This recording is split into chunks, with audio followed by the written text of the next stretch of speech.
Welcome back. Today I'm reviewing the 911 GT3 RS that test drove the Nürburgring for an official lap of 6 minutes and 49 seconds. This was 2022 that this car actually performed it.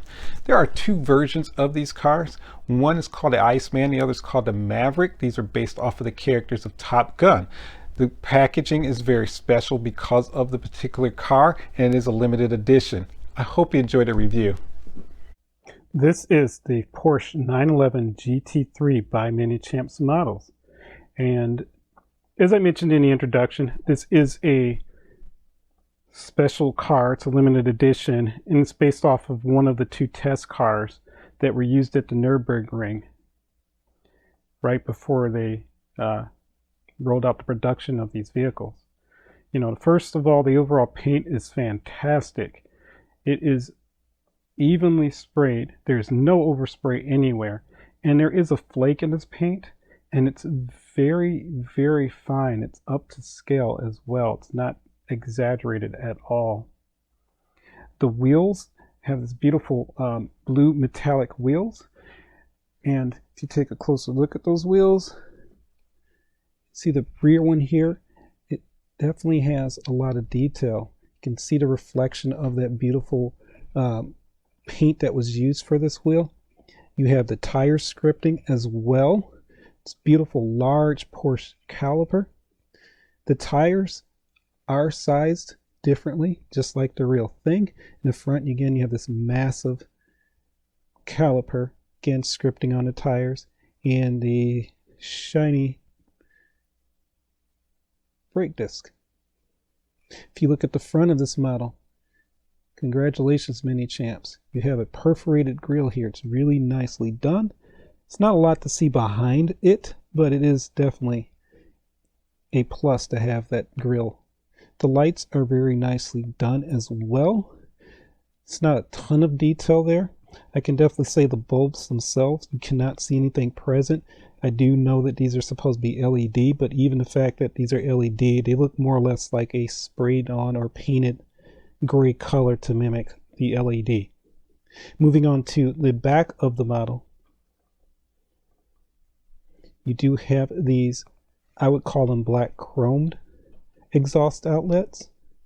They're nicely done. You have this nice GT3 scripting. You have the Bavarian license plate. These side markers right here, they look just like they were painted on. There's no kind of depth or transparency with these, so I find that a little interesting. They are improved a bit up here with this tinted rear light, but the same thing for this here. There's no transparency at all, so I'm not sure if that is supposed to be just a painted item or it is actually supposed to be a light. Find that interesting. The scripting on this car is very nicely done. Very concise. Now applied to both sides, as well as the Porsche banner up here.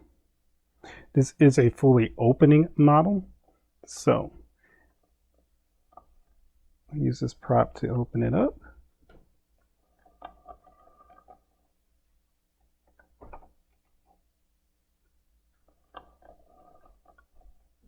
And just like the real car, the back portion does not open, so just keep that in mind. In a real car, from my understanding, it doesn't either. For you to actually have exposure to the back of this, you actually have to remove this entire back clip. So just something to keep in mind. But there you are, fully opened. There is another part of this model that actually has a nice little feature to it, and that's the DRS. The DRS does work or move, as you can see there. So it's a nice little touch. Now let's take a closer look at this model. And first we're going to start with the front prominent emblem, and it's very well done. The gold has a reflection to it, and if you look closer, you'll notice that you can read out the Porsche script at the very top. Very nice. quick glance at the headlight. Let's move over to the wheels. Beautifully executed wheels. You can clearly see the scripting. That's both for the front as well as the back. You have that Michelin Cup 2R print on there. Really nicely done.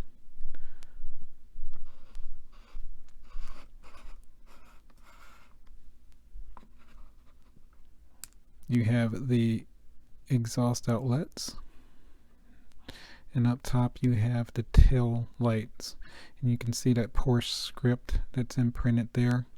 At the very top you have the two LEDs, and these two openings, the model came with covers. I just didn't place them on there. They're both for the oil, and I believe the other one is for the coolant, so those are just left open for right now. Set side marker.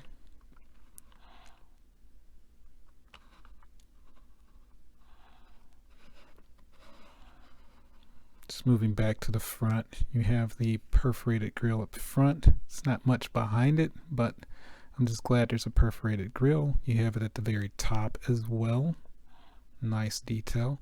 The hood, even though it's not a full carbon fiber, it does mimic it because it does have the carbon fiber at the bottom as well, so that's a nice touch.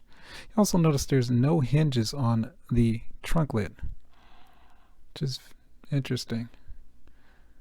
Moving on to the interior, as you can see, the dashboard itself is the real car. It's a digital dashboard. On this one, it's a decal, and the print on the decal is not reflective to the light, so it doesn't have that glowing effect like some models do. That steering wheel, the wheel, the material on the wheel is supposed to be Alcantara, and it's not. It's paint. If you look further on the floor, there's no carpeting at all. I don't know if that's because this is a test car.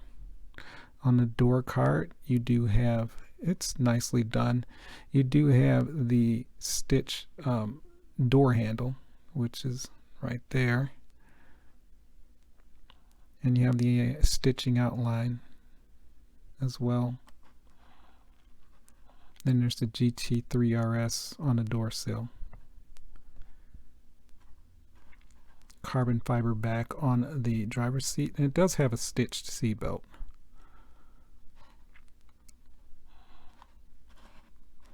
Let's see if we can, so there you can see the seat belt, and if you dip just a little bit higher, you can see the,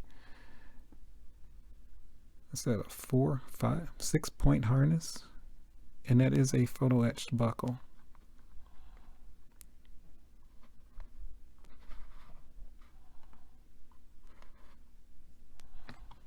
Going to move over to the passenger side, and as you can see on the seat, it does have the Y-sex on the seat scripting, and it's nice and clear. Passenger seat actually looks really good. You have the carbon fiber on the headrest as well, and the stitching on the side.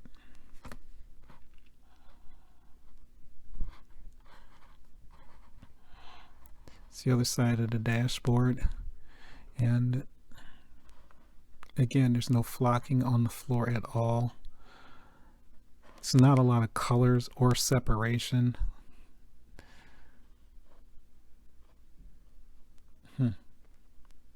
Well, and again, there's no flocking on the floor. It's interesting. Again, look at the vent there. It just looks like it's molded right into the rest of the dashboard. There's no separation there. The shifter doesn't have a lot of definition either. The passenger seat is very nice though. I do like the carbon fiber back.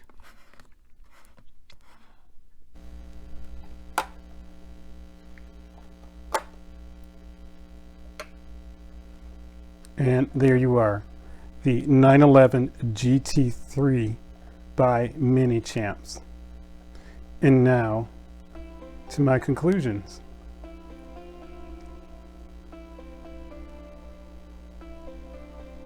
Well, I hope you enjoyed the review of this GT3 911 RS by Minichamps.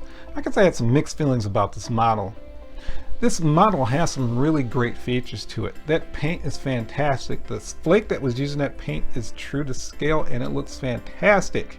The wheel tire combination is great as well. It's very well defined. That caliper is fantastic.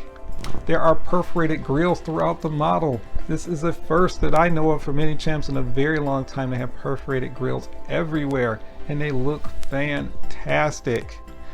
Some of the negatives, the carbon fiber. The carbon fiber on this model is a decal, and that is not unusual for a model of this scale. But it looks like they used a very low quality decal. So when you look up close to this carbon fiber, it looks like a decal with a pattern on it. There's no depth to it at all. So that is disappointing.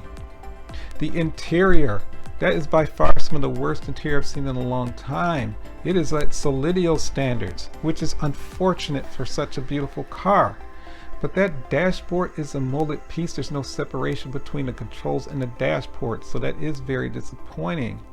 That steering wheel is by far one of the worst steering wheels I've ever seen on a model. The floor did not have any flocking or carpeting at all. I'm not sure if that was due to them trying to mimic the test car, because possibly the test car didn't have carpeting for weight savings. But when you look at the pedals, the gas and brake, they're just a molded piece. There is no impression that those are functional at all. The seats look really nice, I can give you that, and it did have a stitched seat belt, but that does not make up for that interior. As beautiful as the wheels are, I can say I've seen some resin counterparts that use that same anodized effect. I'm not saying the same color, but that same anodized effect, and it just seems like it's a little bit smoother. The wheels on this model are beautiful, but again, I've seen better. I know some of you are into value appreciations. If I was to put this at a value, I would give it $2.50 signs.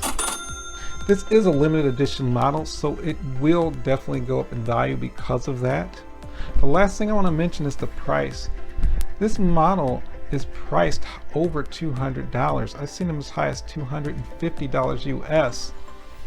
Now, I am going to do a comparison of the Norev model. I've mentioned it a few times already. I just wanted to get a full review of this model before I did that. I can tell you the Norev is almost half the price of this model. The Norev's prices have been driven up because of the popularity of this model, so the average I've seen on the Norev is about $115 to $200. Again, it just depends on which model you're referring to or which color you're referring to. But this model is extremely high when it comes to price, and it is surprising. I don't know if the demand is pushing it that far, but you're looking at a model over $200. So that's just something to take in consideration. Please like and subscribe. That is the best way I'm going to know you're enjoying these videos. I appreciate your time, and I'll see you next time.